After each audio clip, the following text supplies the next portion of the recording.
Laptops Part 1. In this nugget, we'll be discussing laptops, where we'll go over some of the differences between a laptop and a desktop computer and some of the things that you can expect to see. We'll also take a look at some of the field replaceable unit parts, because they're going to be sometimes quite different than what you would also see in a desktop. Some things, in fact, you can't really replace on your own. Also, we'll take a look at some expansion slots and some different ways of adding different functionality, such as Ethernet cards, for example. And we'll kind of extend that discussion into card bus and express card slots as well. Express cards being the fastest of all the different kinds of interfaces that you can use for expansion. We'll also take a look at Mini PCI, which is what laptop manufacturers use to add additional devices inside the laptop. And then we'll take a look at biometrics and smart cards as well for security and logon purposes. We'll look at keyboard and pointing devices. And then we'll conclude with power management, and things that you can do to conserve your battery power, as well as the various different types of batteries. You know what, folks? There are a few screws that you just don't want to lose. Now, I know some people have said before that I've got a few loose screws, including some that may have fallen out completely. However, there are some that I have definitely lost that I wish I had never lost. For example, I'm just going to show you here something a little bit off topic, but this is a lens that I have that I used to shoot sports with. And I used it to shoot, baseball, football, different kinds of things. And this lens, it is not pictured in this photograph, but over here you can see that there's a hood that goes over the top of it. Well, you can see over on the left-hand side of this, there's a little thumb wheel, a kind of a thumb knob of some type there, and it's held into place with little tiny screws. There's about 6 or 8 of them and a couple of little washers there. Well, that whole thing fell off one time, so I just thought to myself, well, there's no way to hold it on the lens anymore. I wonder how much it would cost if I just buy another one of these things. Can you see that price over there? Yeah, pretty close to $300 with shipping. For crying out loud. It's a little hood that goes on the end of a lens. That's what I get for being in an expensive profession, I guess. And I kind of had to do it because when you're out in the sunlight shooting games like, baseball games like I've got here, where I use that lens to shoot this one and this photograph here and this one. I kind of like the sliding into second base shots, I guess. Anyway, I shot a lot of these photographs using that same lens, and you have to have that hood. So I decided to call Nikon and ask them how much it would cost for I think it was, again, 4 or 5 screws, maybe 6 screws, and a couple little washers. You know how much it cost me to get little tiny screws that you can almost not even see? $60, people. $60. Well, you might think I'm just talking about photography, but I'll tell you what, it's going to be the same with computers, because there's certainly some screws that you don't want to lose, especially when you start to work with a bunch of laptops. And although I'm going to address some of those things like screws that you don't want to misplace when you disassemble a laptop, we'll talk about those a little bit more when we get to the end of our laptop section on troubleshooting. But in the meantime, let's also address some other key things about laptops, such as the differences between those and a desktop computer.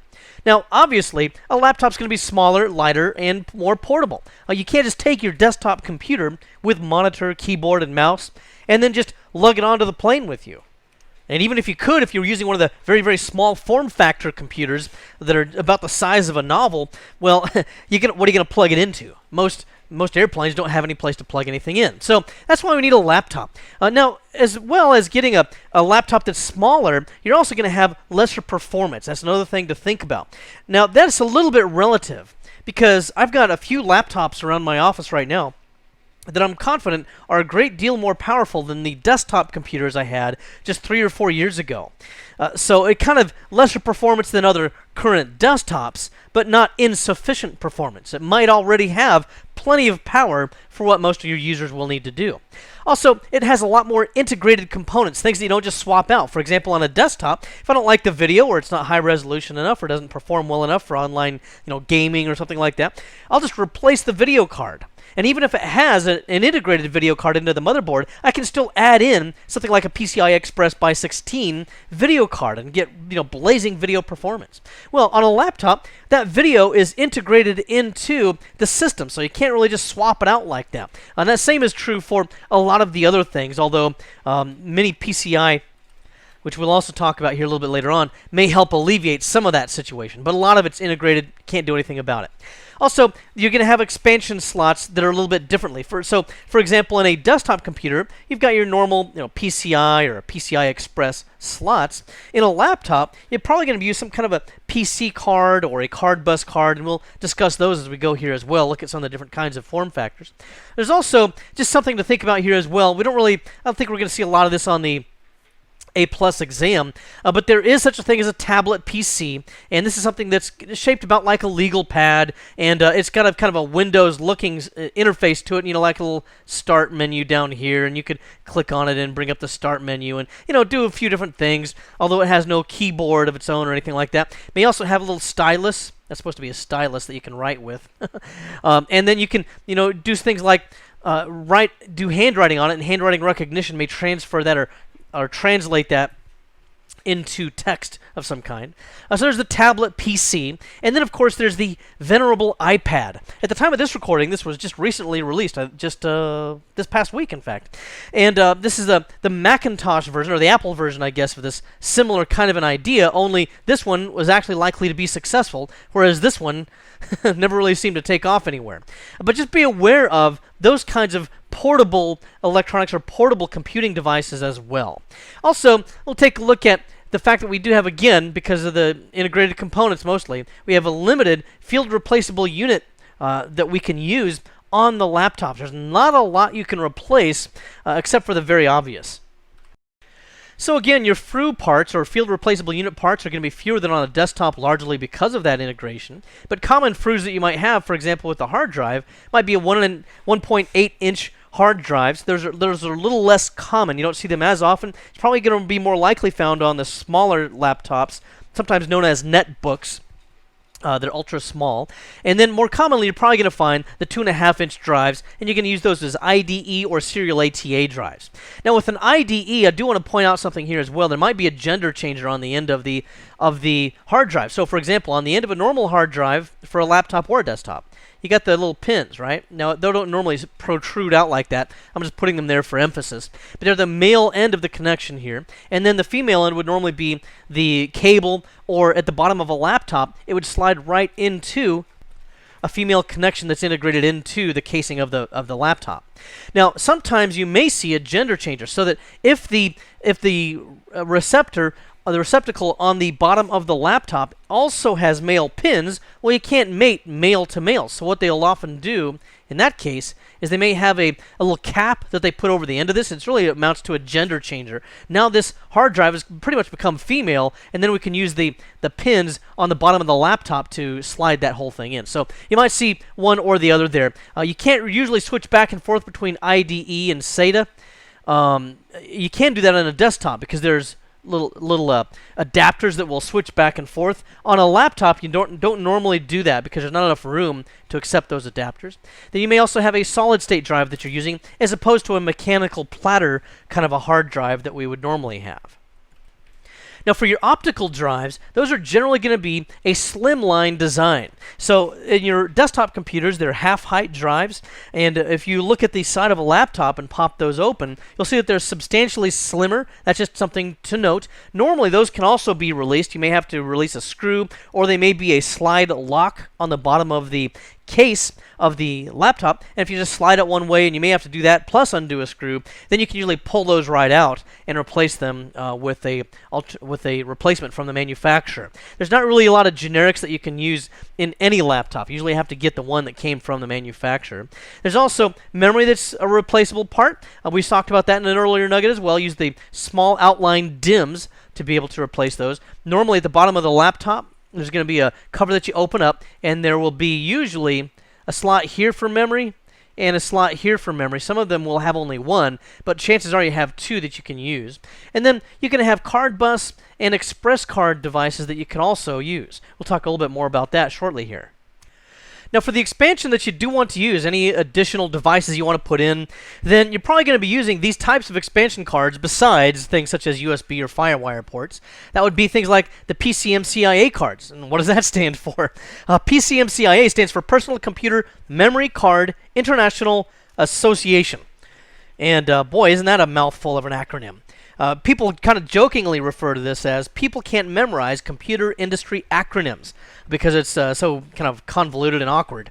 We just kind of later on just referred to this as PC card. And this whole thing addresses kind of this whole it's kind of an umbrella for all the other things that we'll be talking about here. So for PC cards, there's three main types that you can use for this. One of those is somewhat obsolete, and we used to use this for additional memory expansion, but the bus actually on the motherboard for these laptops is much better equipped to handle memory expansion than you could by using a PC card. So the Type 1 is relatively, pretty much obsolete. I don't think you'll see that anymore. And then there's a Type 2. Now, the difference between a Type 1 and a Type 2 really is pretty much just the thickness. A Type 1 is 3.3 millimeters, and a Type 2 is 5.0 millimeters. Okay, so it's just a little bit thicker. This is probably something you're going to see a lot of. They're very commonly used to add network expansion to a laptop, especially for older ones that did not have integrated network ports on the laptop. You might have to add a Type 2 PC card. And then also, because they're very, very thin, actually, let me show you a picture. I think I've got one here. Something like this. Yeah, there we go. They're very, very thin. So really, you can't put an RJ45 jack on there. I mean, if we were to try to plug one in directly into this, then it would be about, this big. It would just be too big in terms of the form factor. By the way, this is the end of it that actually goes inside the computer, and this is the female end. On the inside of the computer, there are pins that stick into the end of this. And if you want to stop and count them for a minute, there's 68 different of these pins. And getting back to the issue of something like an RJ45 jack, which of course can't fit on this form factor, on the other end of this card, you would insert something called a dongle, which is just a short length of cable, which has a RJ45 jack on the end of it, and that's how you kind of bridge that gap in the form factor. Same thing kind of can be done for other things as well, such as modems, because again, even with an RJ10 jack, that would also not fit this form factor, so you'd have to put that on there as well. Now, other things you could use this type of a PC card for would be additional I/O ports. For example, if the laptop did not initially have FireWire and you wanted a FireWire port, well, you can get these with FireWire. You can also get them that have external serial ATA connections so that you can plug in external storage, for example. And that's what this is about right here. You can plug in external storage. Also, there's a Type 3 card. Now, the Type 3 cards are even a little bit thicker. They're 10.5 millimeters thick, and because of the thickness of these, by the way, for the Type 2, some laptops would be double stacked. So if this was the side view of the laptop, for example, and then here's the monitor here, they might have a space here for a single, or it might be wider and have room for two Type 2 cards. Well, with Type 3, it's too wide, because it's 10.5 millimeters, so normally you can only fit one of those in there. But for those, you can add additional or supplementary hard disks, for example, or some kind of a combo I/O card, which might have, USB plus FireWire, something like that. And again, you also might need to use dongles, especially if you're using something like a network or a modem, because if this is my PC card, and I need to attach a network cable to this, well, it won't fit on the end of this, so we'll put a dongle on it, and then it has a little wider section down here at the bottom. This is an RJ45 jack here, and we just plug in our network cable directly into that. And then just for visual reference here, this is a PC card here, and you can kind of get an idea for it. It's about the size of a credit card, actually a little bit larger than a credit card. And this would just plug into the laptop side over here, and this would be actually just about flush with the outside of the laptop. This is actually a smart card reader writer, and what you would do with this is you would be able to slide your smart card into this item, and you can kind of see the picture there of how that goes. We'll talk about that in more detail as we talk about smart cards and biometrics a little bit later on. Now, the most current kinds of laptops are likely to have CARD bus or express card interfaces instead for expansion. CARD bus is really pretty much just the latest PC card kind of a slot that you'll see. Visually, they're very similar to any other kind of PC card that you'll see. They do have some distinction in the visual appearance in that they'll have a gold connector down here at the bottom, similar to what we see right here. Okay, for this Linksys wireless adapter. So that's CARD bus types of connectors. Now, another thing that you might see out there is something called Express Card. Now, this is really a very good way to go if you need to have high throughput. Then we move on to Express Card. Now, not every laptop will have these, but certainly if you get a laptop that you want to have a little bit more performance out of, then it may include an Express Card because it's going to be very, very fast. It's about 2.5 times greater than, that's what that is, 2.5 times greater than the speed of Card Bus. Okay, maybe I a little over abbreviated there, but anyway, it's much faster than Card Bus. Now, there's a couple of different form factors here. There's 34 millimeters wide or 54 millimeters wide. If you have a 34 millimeter wide device that you're trying to plug in, but gee, the slot is a 54 millimeter wide slot, what are you going to do? Well, there's an adapter that allows you to plug that 34 millimeter device into the adapter, and on the other end of the adapter is a 54 millimeter connector that you plug into the laptop. Now, in order to achieve the high-speed transfer that it uses, it can use the USB bus, and that's going to be USB 2.0, which remember, it's 480 megabits, lowercase b, megabits per second. So that's pretty fast. Or it can use a PCI Express transfer, and we talked about those bus speeds as well. So it's very, very fast transfer capability. Another method for adding additional devices to a laptop would be the mini PCI form factor. Now, this is something that the manufacturer already includes in the laptop. Very often it's going to add the ability to have, for example, a modem or an Ethernet connection on the back of the laptop. This is normally going to be also something that's very vendor specific. It's not like a network adapter that you get for your desktop machine where you decide you don't like it or you want to upgrade it. You just go get a different brand at the computer store. No, with mini PCI, you probably will have to, if you have to replace any of them, it probably has to be ordered from the manufacturer. You're very unlikely to find generics or other brands that would work in that same slot. This also has a very similar installation and appearance to a SODIMM for memory of a laptop. For example, here on the bottom of this laptop, let's just zoom in a little bit here, and you can see a number of different things going on. I got the hard drive cover removed from the hard drive here. Here's the hard drive itself. Just to give us a little bit oriented. Here's the memory. Notice how it's held in there. You put the memory in at about a 45-degree angle, and then you push it downwards, and then these clips pop into place to hold the memory in. And then here, sorry, I'm probably making you dizzy with all that moving around there. This is the mini PCI device here, and it goes in pretty much exactly the same way that the memory did. Notice also it's got a little cable here. Okay, some wiring that goes out here, and further on into this laptop, there's a plug-in that goes in, and it plugs in this case, the modem and the Ethernet port. And in fact, that's exactly what this mini PCI device is for. Here, if we take a look at it, if you needed to insert one or to install one, again, it's very similar to a SODIMM. You just put it in at about a 45-degree angle. Here, it's partially out of that slot. You just push it in, and then you push downwards pressure until it locks into place, and these tabs here will pop over the top of this to keep it into place. And that particular mini PCI device that I just showed you there actually is for the modem connection, which uses an RJ11 4-wire jack, and the RJ45 8-wire Ethernet jack that would appear on the back of my laptop. In fact, that wire that was on the other side of that mini PCI card winds around to a connector that eventually connects to the modem jack here and the Ethernet jack here on the back of the laptop. So also, as a matter of troubleshooting, by the way, you do want to make sure that that small connector for the wiring is properly inserted. They're very kind of sometimes very small little white connectors that should snap somewhat into place, but since they're so small, they usually just use more tension than anything else to hold themselves together. So if those come loose, or if they were not installed properly in the first place, then you might have a loose or a disconnected wire inside, which would render your mini PCI card useless.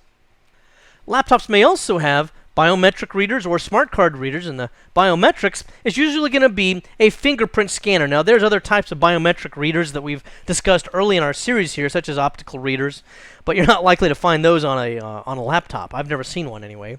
I don't think there's many other kind of biometrics out there, although maybe, who knows, maybe there's a DNA tester out there somewhere. But most of the time, it's going to be just a fingerprint scanner. This is, generally speaking, very secure because your fingerprint has been registered previously and converted into some kind of a mathematical hash value. Usually it's non-reversible hash. And then if you scan your fingerprint when you try to log on, then it will compare that scan against the hash value of the previous fingerprint that it's registered already, and it should match up. Also, sometimes I have to say, with laptops, these are somewhat inconsistent. I think I've got a photograph right here. There it is. So, for example, on this one, this is on my wife's laptop, actually. what you do is you just take your finger and you swipe it across here. You drag it across this reader right here. And we found that you have to drag it across 3 or 4 or 5 times sometimes. Sometimes it takes the first time if it's a good day. But very often it just does not take very consistently, and it can be a little bit of a frustration. I've found that a lot of these biometric, these fingerprint scanners can be that way. Now, the one you saw there that I showed you a photograph of one is integrated into the face of the laptop next to the keyboard. Very easy to access. You could also get some that hang off as dongles of some kind, or they're USB connected, for example. That may also be another way that works. And then another thing you might see would be a smart card reader. Sometimes these will be integrated directly into the laptop. For example, I have a Lenovo that has a smart card reader built directly into it. Now, with a smart card, I cannot log on until I take a smart card and I insert it into that slot. That smart card has to also have been previously configured in a certain way. Mostly they're going to have a PIN that unlocks the smart card, and once it's unlocked, it will reveal a certificate that has been stored on the smart card. Certificates in security are really just representations of very complex math. That's very difficult, if not impossible, to reverse engineer. So if I have a certificate that belongs to me, it's really not possible, at least with current technology, to fake that certificate so far anyhow. So when I present a smart card with my certificate on it, and I've used the PIN to unlock it, then you can be pretty sure that I really am who I say I am, or at least I know the PIN and I have that smart card. So this, again, is also another thing that is generally considered very secure. And then here's just a photograph of one of those smart cards. They are actually just literally credit card sized, same thickness and everything. Here we have some contacts on it. This is where it would slide into a reader, and when you first use it, it would transfer the certificate through these contacts into circuitry on this smart card. And then when you plug it into the reader to confirm who you are, then the contacts also will mate with the smart card reader, and then when you enter in your PIN, it unlocks this smart card so that it will reveal your certificate and confirm your identity. Moving on here, let's talk about the keyboard and pointing devices. Now, the keyboard, the first characteristic of that is that it's, of course, smaller than a normal 101 key keyboard that you would get for a desktop computer. And here's my daughter's old laptop. This thing's kind of an antique right now. But the point is still made with everything we're seeing here. She's got her little Hello Kitty sticker on there. Anyway, you can see that it is smaller keyboard. For example, over to the right, notice that there's no numeric keypad. Now, if you're an accountant or somebody that has to use a numeric keypad quite a lot, there is a way to make this keyboard work like a numeric keypad, but it's still kind of cumbersome, especially if you have to frequently go back and forth between regular typing and using the keypad. So you may be able to get a USB device which will simulate, or which will be an external keypad that you can use off to the side here. But anyway, when we take a look at this, you see that it's just smaller, it's more compact, there's not any space really around all of these things particularly. Also, notice that we have different characters that appeared in different places. For example, right down here you'll notice that there's an FN key. This appears on just about any laptop right now. And this FN key is used to expand the capabilities of this keyboard, since it doesn't have enough keys to do things that it would otherwise do. For example, if I wanted to turn on the wireless network card on this laptop, I would hold down the FN key, and if you can see it up here, there's a little symbol of a wireless up here on the F2 key. So I'd hold down FN, and then I would press the F2 key to turn on wireless. And this is different for each manufacturer. There's no hard, fast rule as to what key is assigned to what function. And that's the FN key is called the function key, by the way. Then up here, if I wanted to put it into sleep, notice that there's a little crescent moon symbol there. I'd press that. If I had an external monitor or a projector I was working with, I'd work with that one. And decrease or increase the brightness.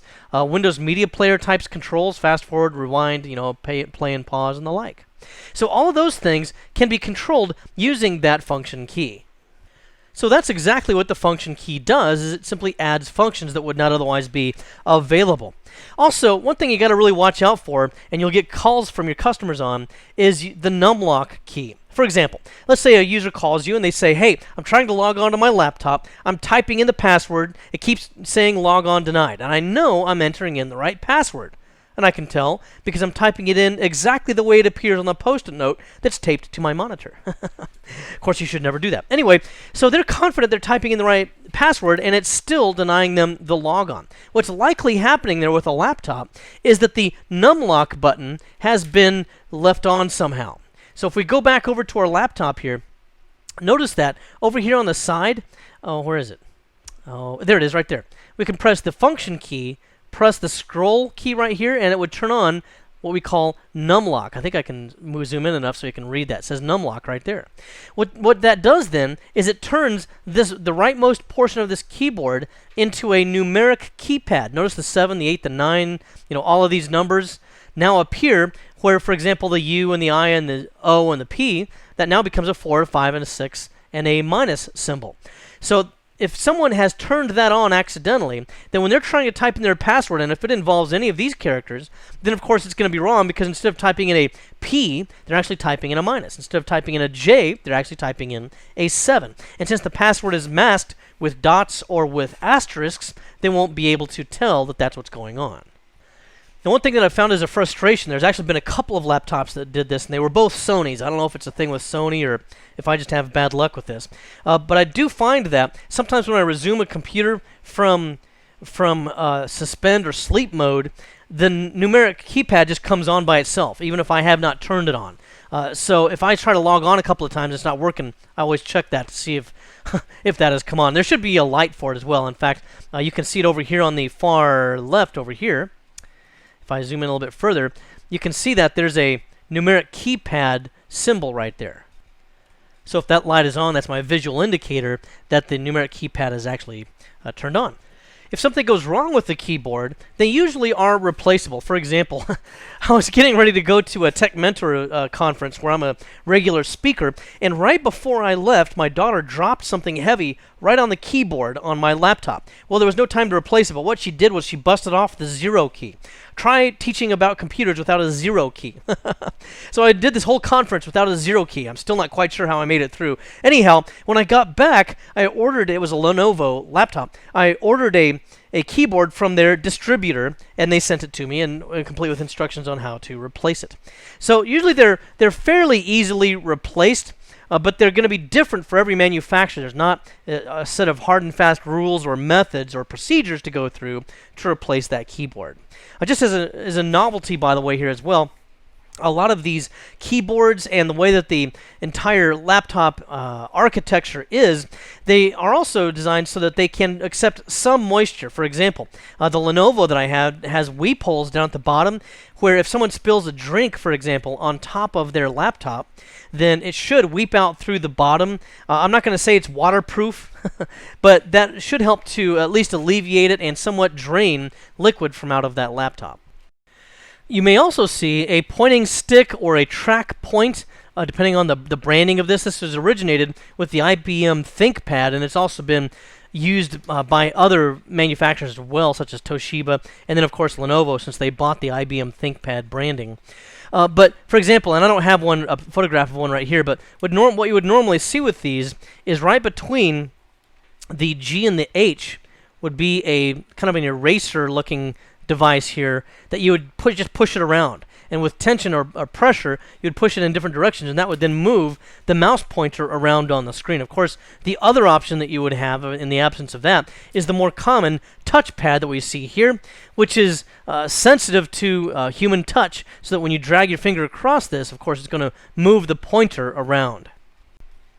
And then if you have a tablet PC, then you probably have some kind of a stylus, which is also known as a digitizer. But the basic idea with this is that the stylus that you use, and again, that's going to be something like, a pencil-shaped kind of an item, that you just use to do things like handwriting directly on your tablet PC.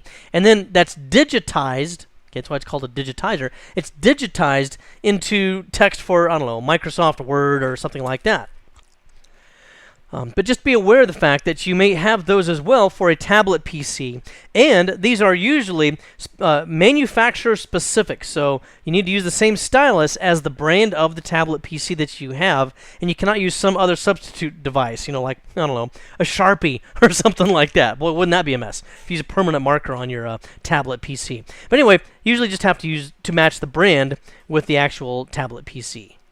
Now, obviously, one of the advantages of a laptop is that it is capable of using a battery, so you can use it on a plane or someplace else where you don't actually have an alternating current outlet in the wall that you can plug into. Now, you can, of course, use it if you have one, but if not, the battery will provide power.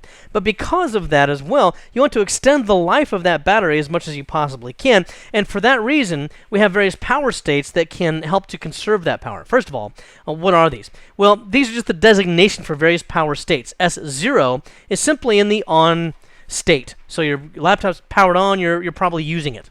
Then there's also three different S1, S2, and S3, three different levels of standby or sleep, depending upon which operating system you're using.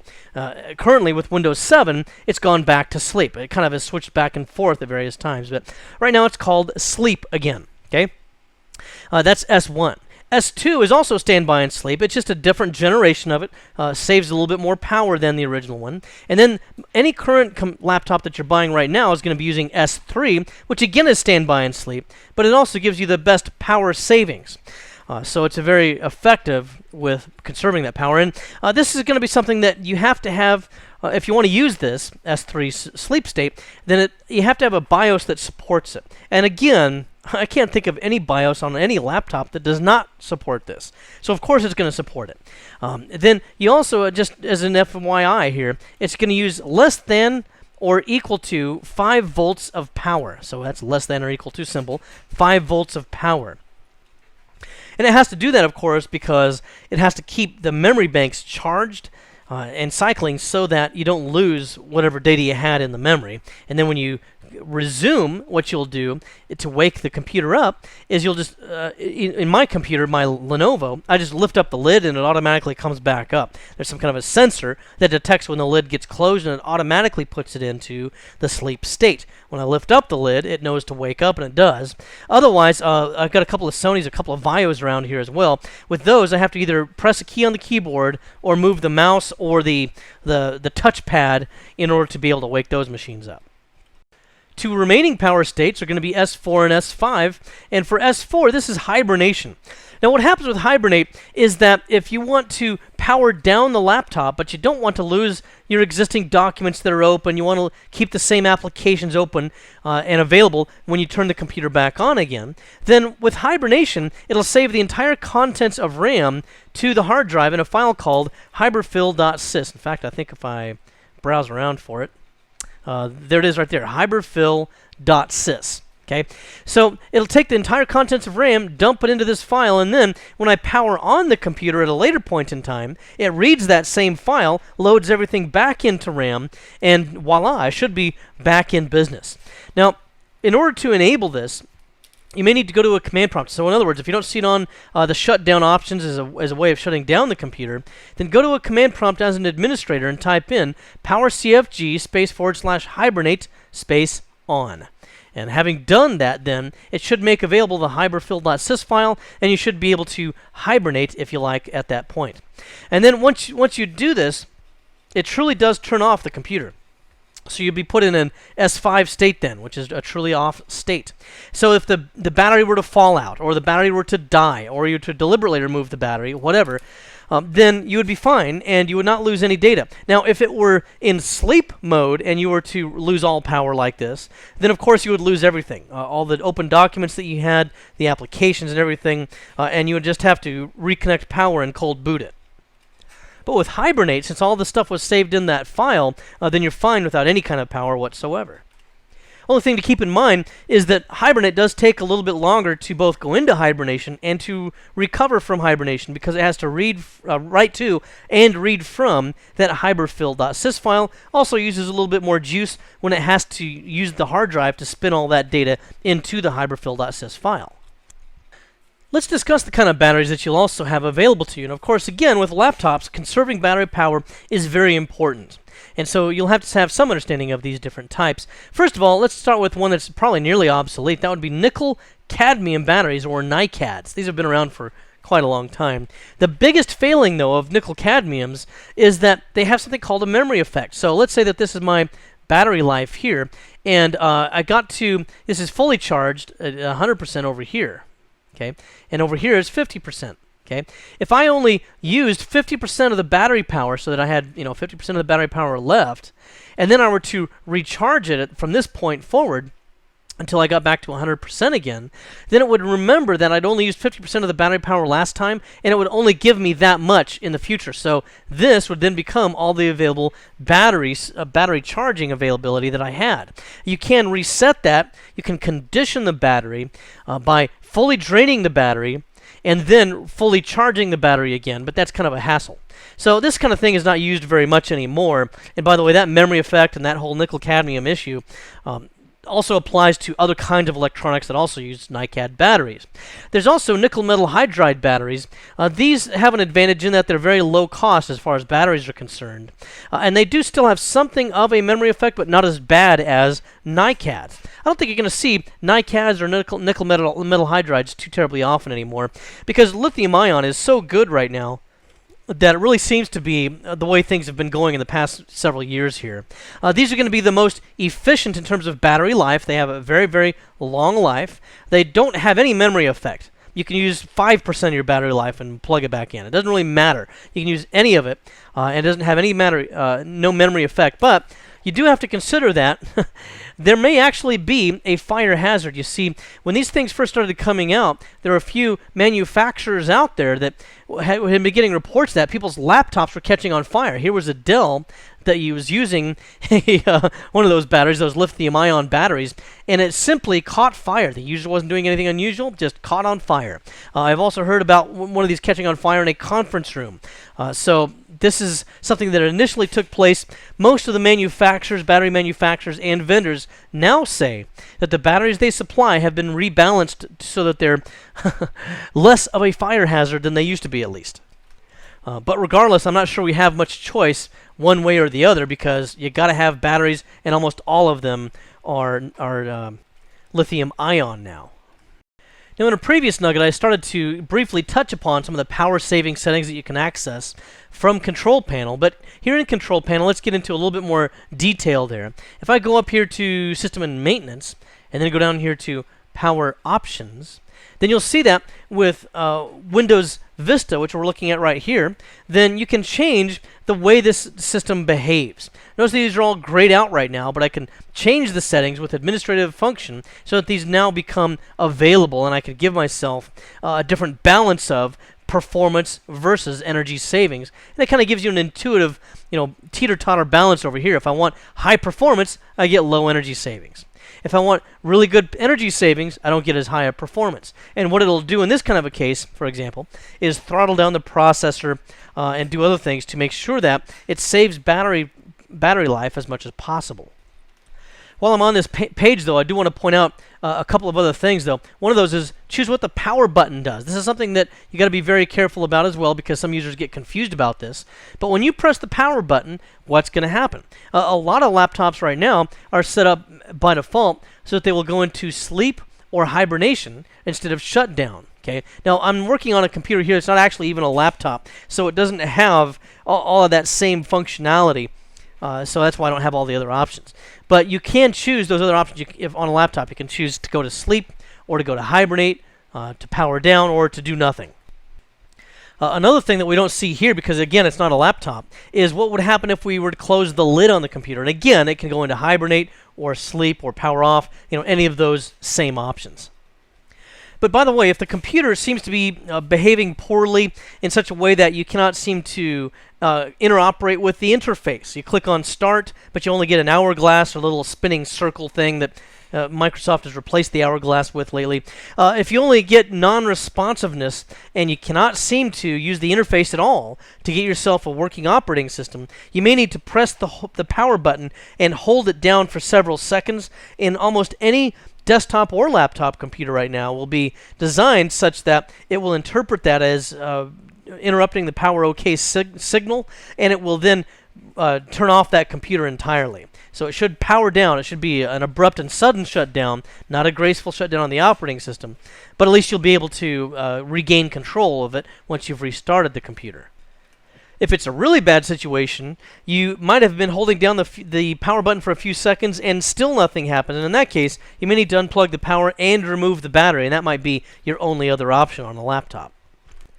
But let's take a look at a few of the other settings that we might not have examined before. And if I go into this, I want to go to the advanced power settings here, and then I want to again change settings that are currently unavailable. With administrative access to continue, I'll move on. Now, one of the key things I want to show you here, and I think might be of A+ interest, would be this adaptive display. Notice that it says setting off, but I can change that to on. What's that about? What does adaptive mean?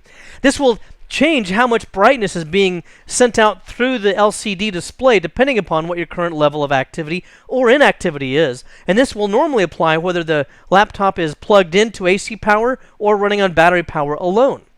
So, for example, maybe I'm working on my laptop and I got hungry, so I went to the kitchen for a snack and I got, I don't know, a Snickers bar and a Coke. Boy, doesn't that sound nutritional? I can't really say that in good conscience. So let's change that to something better. How about if I went to the kitchen and got a Mountain Dew and a bag of Cheetos? Okay. So anyway, I'm gone for a couple of minutes so that the laptop notices that nobody's using it, and instead of putting it into hibernate or sleep mode, which might take place a few minutes later, instead it will just dim the display on the laptop because it knows that nobody's looking at it anyway. So why waste that power? Now, if I come back into the room and once I've dusted all the Cheetos dust off of my fingers, I can press a key on the keyboard or move the touchpad, and then it will come immediately back to life and readjust the brightness the same way it was before I left. And then let me show you a couple of other things here. How about the wireless adapter settings? So this can also go into power saving mode. So again, depending upon your activity, if you're downloading big files, then maybe you wanted to go to maximum performance. Okay, this is pretty much going to be fully on all the time. If I go to a low power savings though, then what will happen is it will reduce the power to that wireless network adapter depending upon my activity. If I need more power, it'll give it to me, but otherwise it tries to be very, very conservative with it.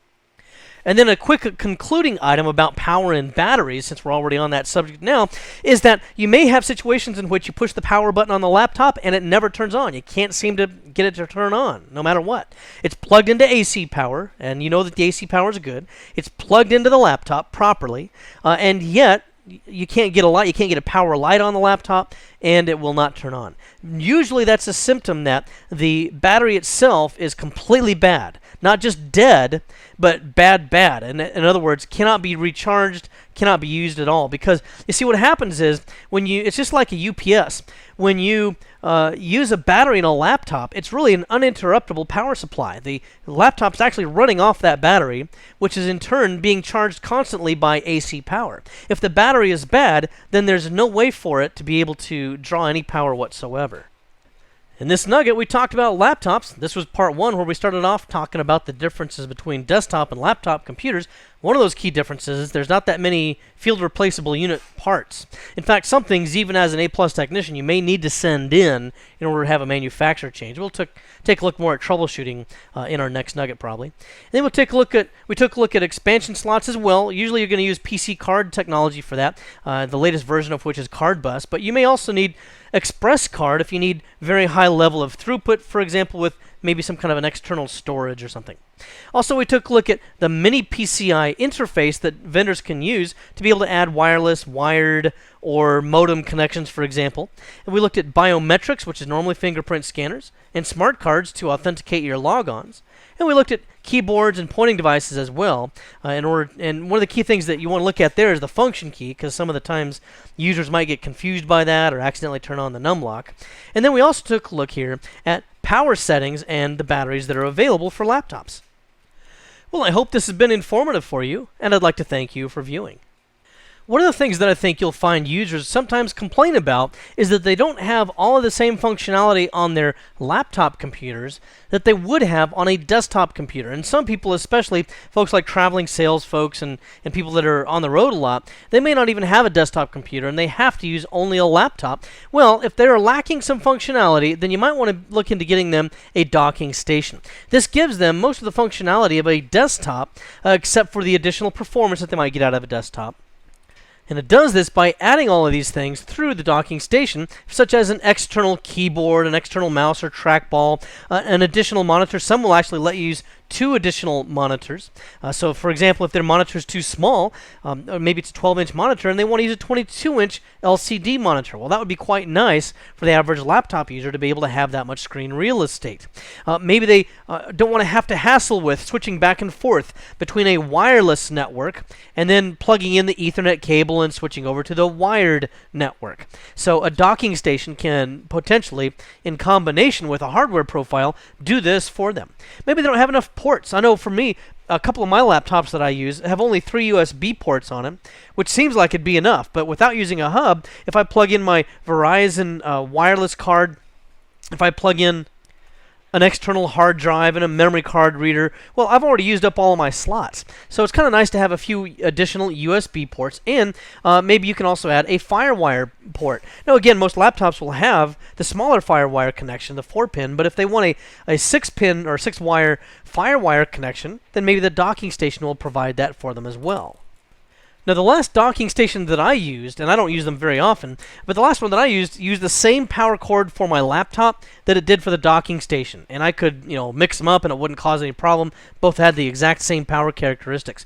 But there may be some oddball docking stations out there that may need different power than what you use for your laptop. And if that's the case, you don't want to mix those up and accidentally plug one into the other. Although that might be kind of hard as well, because those round types of connectors usually only go into the appropriate devices. But the reason why I bring this up is because it could become an issue possibly, and if it is, then what's likely to happen as a symptom of this is that the laptop may be plugged in, but you are not able to properly turn it on. And if all power seems to be fine, you know that the battery is fine, you know everything is fine, but it just will not charge the battery or will not properly turn on, then you might have mixed it up with the docking station's power cord. Now, also keep in mind, and this is kind of a brief foray into troubleshooting here. If you have the numlock key turned on the external keyboard, your full-size keyboard, then when you put the laptop into the docking station, it may not be able to properly recognize the keyboard. So this is just a tip that sometimes people run into. And they find that, again, if the numlock is on the external keyboard, then the keyboard fails to operate properly when they plug in the laptop into the docking station. Now also, this is a big issue with this as well, hardware profiles. Windows allows you to have different hardware profiles depending upon the context of your laptop. So, for example, if I am undocked, maybe I want to use, certain devices, but not others. So when I'm in an undocked situation, I would want to maybe turn off the Ethernet connection, but turn on the wireless connection. Or maybe there's other devices that I don't want to have available when I'm docked or undocked, respectively. Well, hardware profiles can address that for you, and it prevents you from having to go in and configure devices each time you connect or reconnect to the docking station. So hardware profiles can be quite handy. And then for your reference, here's a Sony Vaio docking station, and you can see here that it has some retainers that you just plug in, and there's little pegs here that go into the bottom of the laptop. This helps you to line it up properly with all the various contacts and so forth. And then this metal portion right here would insert into a slot on the bottom of the laptop, and this is a different vendor, but it might look something like this. So it would just be a receptacle for the docking station, and then you can see all the contacts in here. That's how it would then transmit data to and from the laptop. Now, another thing that's increasingly popular right now with docking stations is to not use that old style of docking station at all, but instead to use something like this express card slot docking station. This particular one's made by Targus. And what you see that happens with this is, I think the photograph gallery will show you this. What happens with this is you plug this into the card bus slot, or rather the express card slot on your laptop. Okay, and then you plug that into the docking station, and then you will have the ability to use all of the various peripherals and everything like that. Now, I mentioned earlier, I think in the last nugget, that the express card slot is very, very fast. It's actually about 5 times faster than a USB port connection. Sometimes some of the other vendors will also use a USB connection instead, but this is going to be about 5 times faster, so you get a great deal of throughput here. And what you would do then is once you plugged it into your laptop, you can then plug the other end of this, for example, into an external monitor. Here you'll see there's a photograph of some additional ports, such as additional USB ports here. There's 2 on that side, 2 on this side. And you can see here, oops, too much zooming in there. You can see here that I can also go with a serial port. I can go with 2 different video outs. So I might want to be able to connect to one or the other of those. And there's external eSATA connection, an external serial ATA, an Ethernet. Here's all my audio connections, including optical. So you can see there that I get quite a bit of functionality by using this type of a docking station. And then here, as far as the form factor goes, a lot of people like to put the laptop up on top of these, and one of the reasons why is because it gives a little bit more airflow through the bottom of this as well, which helps with the cooling. And then it also angles this up, which makes it easier to work with for some people.